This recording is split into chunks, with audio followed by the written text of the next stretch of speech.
I do not vibe with this universe.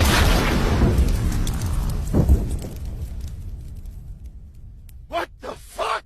Hey guys, welcome to Mothman Engineering. Today I'm going to be solving that problem that I wrote down incorrectly in that meme, but I'm sure you guys still understood the concept of what I was trying to get at. With solving for complex numbers, especially in the first case that I'll show you guys is x squared plus 4. So you guys can't always just have, a pretty ending to these type of things and just factor it correctly and it looks nice, right? Sometimes you'll be ending up with numbers like this, I. And let me show you guys how to get to those numbers and where those numbers come from and how to treat those numbers and how they differ. First thing I want to teach you guys though before you guys do this is how to set up your solutions for imaginary numbers. So if your teacher ever writes down, set it up in standard form, right? You'll always be getting a plus b times I. That's how they just want it. That's just how it is, right? So the way that you guys can set that up is sometimes if a is 0, right, you'll do a equals 0. And if b is just 1, so for in case if you just have I, that's your final solution, right? As it would be for like this problem right here. Yeah, I'll set that up for you guys. I'll show you guys how to do that one later. Then you'll just write down 0 plus 1 times I, right? And that'll just be I, but the teachers like it that way for some reason. Usually it does help with equations further down the line for you. But for now, just remember 0 plus 1 times I is standard form for just I. Right? And you guys can do that for anything. Just make sure that if you're adding or subtracting a number, that you put it in this location right here. So if it's bi or minus a, you just do negative a plus bi, right?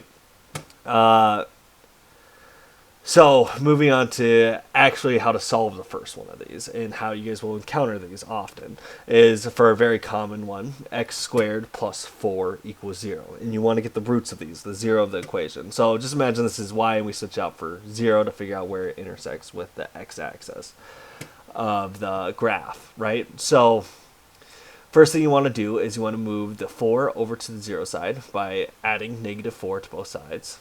So then you get x squared equals negative 4. And then you want to take the square root of both sides, and then you get the square root of negative 4. Now 4 is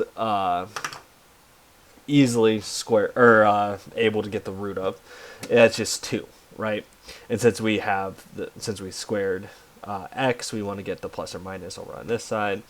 And then you get plus or minus 2 times the square root of negative 1. Now that's a tricky one, because to solve that you need to figure out, okay, what can I times itself twice, right? So getting the square of, where it's still negative 1. So it can't be 1, because anything times itself is a positive, since even negative 1 times negative 1 is positive 1.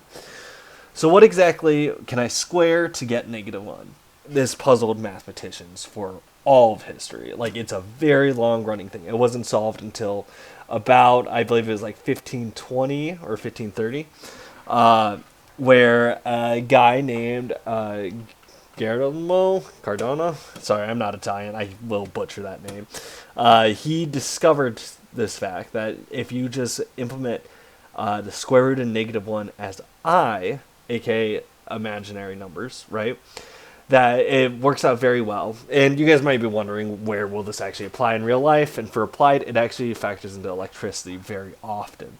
You'll see it come about. It may also even help in string theory in the future. We don't know as currently, but this will be coming up a lot, especially in our future. Especially for you electrical engineers or anybody that's going to be dealing with electronics, this will be there constantly. So, and especially just mathematicians, we come across this very often. So then we just substitute it out, right? Square root of negative 1 is I. So then our final solution is plus or minus 2i. So it'd just be 0 plus or minus 2i, right? And then, that would be negative 2i and positive 2i.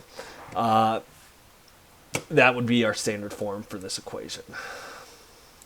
So, breaking it down a little bit more for you guys to understand. Square root of negative 1 equals x. That we already know is negative 1 equals I, right? And so there's many things that you guys can do with this, right? There's a few different aspects of it, but for now, let's just focus on how to work with it in an equation. So whenever you see I, you should be thinking square root of -1.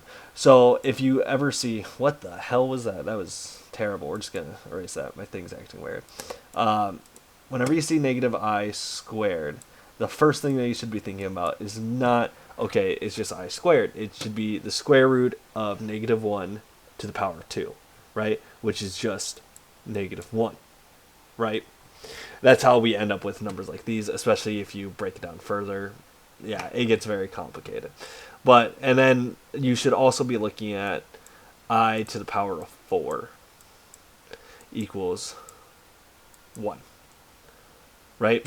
And then you should also start realizing, like, okay, so these are factorable too, right?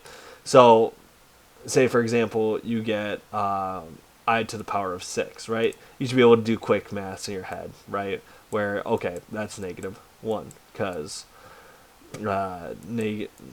it's -1 times -1 times -1. Two of those negatives cancel out to make a positive, but then there's still one more negative. That's still -1, right? That makes this a lot easier for us, especially if there's no coefficient in front of I. Since it's just going to be 1 no matter what. And it's just your job to figure out if it's a negative or not. Unless, of course, it's an odd integer for the power. And then, of course, you're going to get -1 as a square root. But you're able to factor that out. Hopefully, you'll see that in the future. But I just kind of want to get this video out of the way for you guys, since this is a very important concept for future matters. My next video will be about factoring and the different ways of doing it. I know I said that in the last video, but I just saw this. I was like, well, okay, this might be just an easy, quick video to explain this. I appreciate you guys for watching my videos. Make sure to leave a like and comment if you can. It makes the algorithm very happy, as I have started this video as of 24 hours ago. Or this YouTube channel as of 24 hours ago. I'm going to keep on practicing with the editing, try to make this more interesting and fun. I know a lot of math videos, they tend to struggle with that, although many do not. For example, Numberphile or 3 Blue, 1 Brown, right? Those guys, they're kick-ass. Organic Chemist too, he's awesome. But I just kind of want to add, you know, a new touch to it and just kind of bring some more interest to you guys for math, as math is beautiful, right? It's amazing, and all of STEM is. So I'm hoping to show you guys that in the future. All right, thank you for watching.